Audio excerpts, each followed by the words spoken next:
Okay, I am a little bit late, sorry, but as promised, here is the Ibis Ripley V5 review.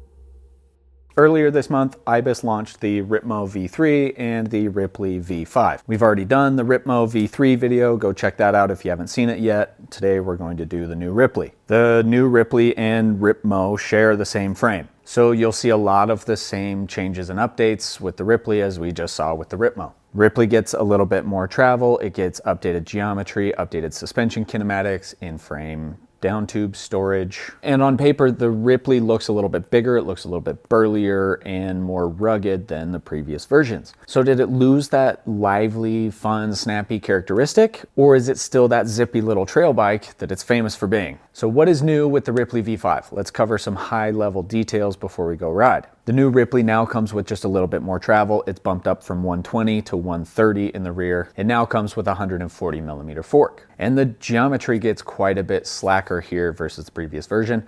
We're now about 1.5 degrees slacker, so we're 64.9 degrees on that head tube angle. But the build on it is about the same as what it was before, with a 34mm stanchion fork and inline shock, and generally lighter weight trail components rather than the burlier, heavier components we find on the Ripmo. Like I said, the Ripley and the Ripmo share the same frame now, so of course the Ripley also gets the down tube internal frame storage that comes with those nice Cotopaxi bags. And the Ripley also gets the flip chip to swap between 29-inch wheel setups and MX wheel setups, although all sizes on the Ripley come with 29-inch wheels. So if you want that MX setup, you're gonna have to supply your own wheels. And a lot of you told me I was wrong about how I felt about the bottom bracket height getting higher on bigger sizes with the Ripmo.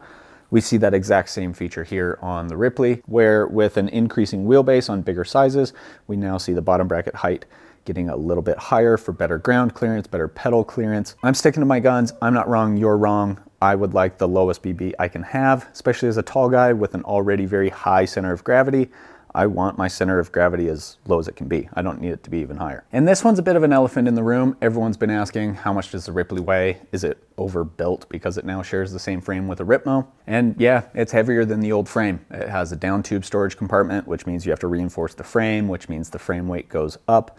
This frame also has to withstand what a Ripmo should be able to withstand. So the frame is a little bit heavier than the previous version, but I will die on the hill that bike weight does not matter nearly as much as you think it does, because this bike is definitely not a bad climber, even though it is slightly heavier. I don't think bikes are getting lighter these days. Bikes are getting heavier to withstand what we're doing to them on the downhills without falling apart every ride. So a heavier bike isn't necessarily a bad thing. If you want to whine about that, whine about it, but I think you're wrong. And now that I've pissed everybody off, let's go ride this thing. So talking about the Ripley on the uphills, one of my first concerns here was that the Ripley was going to be overbuilt because it now had to be able to do Ripmo stuff with the same frame, or that the Ripmo would feel underbuilt because it was sharing the same frame as the Ripley. Luckily, that's not the case in either direction. The Ripley still climbs like a Ripley with a really quick and snappy quality. It is one of the more efficient little bikes out there. And I kind of can't help but think of the Occam SL and LT, how those two share the same frame but are completely different out on the trail. We see the same thing with the Ripmo and the Ripley, where they share the same frame and they are very different bikes. Case in point, the Ripley goes uphill way better than the Ripmo. I think the Ripley's climbing advantage comes from a couple of things. First, its geometry puts you in a more forward-leaning position because that fork is shorter and the head tube angle is steeper. That will pull your weight further forward. It's very helpful for keeping the front end down on steep climbs, for giving you more control over that front wheel, for not feeling like you're falling off the back of the bike. But like with the Ripmo, that forward heavy posture or that forward focused posture isn't so uncomfortable or so stretched out that the bike sucks to ride. It's still a relatively comfortable fit and feel, although the Ripley does feel more forward focused than the Ripmo. The rear center is a couple millimeters longer on the Ripley at 440mm. That seat tube angle is steeper and the reach is longer, so all of those things combine to get your weight further forward on the bike. Next up, I think the suspension on the Ripley feels quite a bit different than the Ripmo. By nature, there's less shock stroke to work with, so it ramps up a little bit quicker. On the climbs, that comes across as a firmer feeling rear suspension, especially in that mid-stroke. And that does give the bike a great pedal platform for those hard standing efforts, but it does come at the expense of a little bit of comfort and control and traction on bumpy climbs. If your climbs are smoother, faster, and more hard-packed, the Ripley is going to climb like a bat out of hell. And because of its geometry and efficiency, it still does fine on the techie stuff, but at some points I did find myself wanting just a little bit more traction. So I guess pick your poison. And lastly, I think the Ripley's build, especially the tires, contribute to how well it climbs. Most bikes with 130 millimeters of rear travel have a beefier, meatier rear tire on them than the Ripley. Most are coming with a dissector or something similar. The Ripley comes with a Recon. Typically, I am a big fan of the meatier tire. It holds up better on the downhill, gives you a little bit more traction, but it is hard to argue that the Recon is quick and fast. It doesn't really provide a ton of drag. I think that goes a long way in making the Ripley climb like the Ripley does. All right, now let's talk about the Ripley on the descents. And let's start this off by talking about the importance of bike setup. The Ripley was a good reminder for me that bike setup is almost more important than the bike itself. I might argue that a bad bike set up correctly might be better than a good bike set up poorly. I could be wrong, but either way, setup is huge. In all honesty, I struggled with the Ripley for the first handful of rides. I ran a ton of different pressures and damping settings, trying to get that sweet spot dialed in. And I ran everything from 20 to 35% sag and just couldn't get it right. Bike kind of felt like it hit a wall in that mid-stroke, that the initial bit was great, and then I hit a wall and couldn't get into the travel like I wanted. I could still use full travel, but it was too hard to get into the mid and end strokes of that shock. So I removed the volume spacer in the shock and the bike changed. It now felt a lot more like the Ripmo, which if you've seen that video, I loved the suspension on the Ripmo, so I was very happy with the change that made to the Ripley. Anyway, spend the time getting your bike set up correctly and it will ride much better for it. So now we can talk about how the Ripley descends. Starting with that suspension, it's got a soft initial stroke, very supportive mid-stroke, and a decent amount of ramp up at the end. Obviously, there's not a lot of travel to work with, but it handles rough terrain surprisingly well. I rode the Ripley on some trails I normally reserve for the big bike. Yeah, I was a bit hesitant dropping into those, and I definitely moved a bit slower, but it was a nice reminder that little bikes are plenty capable, even on rough terrain.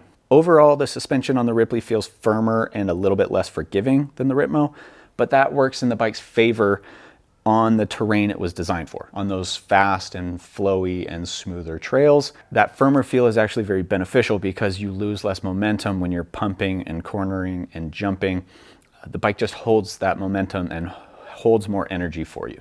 The geometry on the Ripley is certainly slacker and more forgiving than it used to be, but it hasn't gone so far that it's lost its best-selling feature, which is its fun and lively character. It is still very quick and lively, and it has a very maneuverable quality to it. And while I certainly felt more stable on this version versus previous Ripleys, I don't think it's lost that fun, lively character.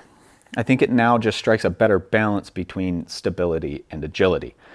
If a bike is all agility, you'll lack the confidence to really push the pace. If it's all stability, you won't be able to change lines or get around a corner. So finding that right balance for the intended application of the bike is crucial, and I think the Ripley nails it. And that said, the Ripley is extremely fun. It's very easy to get off of the ground, and it's better at this than the previous versions for a couple of reasons. The suspension certainly helps get it off the ground, and it keeps it composed when goofing off and jumping. The frame feels a bit stiffer and more robust too, which always helps when your landing is a little bit less than perfect. I did find that there was a bit of a learning curve with how much oomph to give the bike off of a lip, how much to pull. It is kind of easy to give it too much, and then you're overshooting landings or landing somewhere you didn't expect to land. Now let's do a couple of comparisons. Let's compare this to the previous Ripley, the V4. I really liked the V4 for its quick and snappy character. It was amazing on the climbs, and it was good on the descents, especially the smoother, flatter ones. It could get outgunned a little bit faster than other 120 mil bikes though. The new Ripley is far more capable while still having appropriate handling characteristics for its category. It's not too big and unwieldy.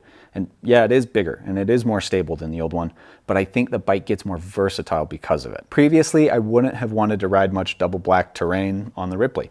and now I wouldn't shy away from that. So the upper capability limit is higher than it used to be. And I don't think the bike really suffers on the climbs for it or on easier terrain either.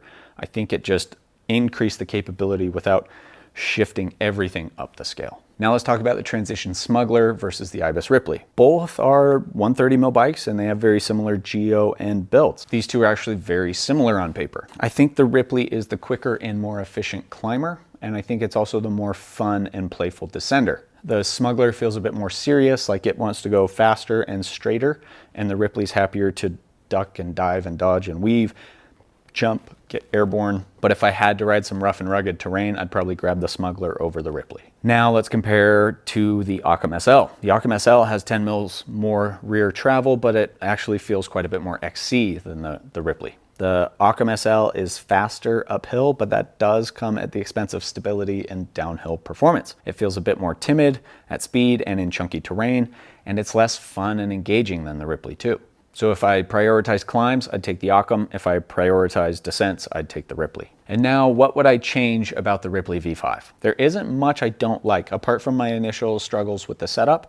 Now that I've got it dialed, there isn't much I would change about this bike. Obviously the bottom bracket height thing, which I'm not going to complain about again. My only other thing I change is, as a bigger rider, I tend to struggle with a 34mm fork. I would love to see a pike on here or even something bigger, just something with a little bit less flex under my weight on the trails I like to ride. But at that point, are you changing the bike too much and maybe you're just better off with a Ripmo?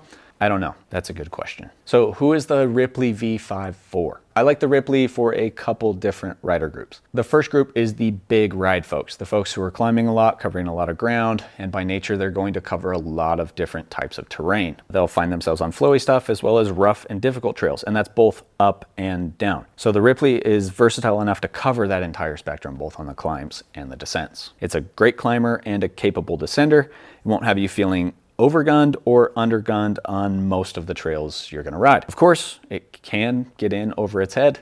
That's very possible to do on a 130mm travel bike, but I do think the upper limit of that capability has been increased. I think it's more versatile than it used to be. Now, the second group of riders are the fun havers. The new Ripley is a little bit less serious, and it's a little bit more inclined to goof off and have fun. Both the geometry and the suspension design facilitate that type of riding.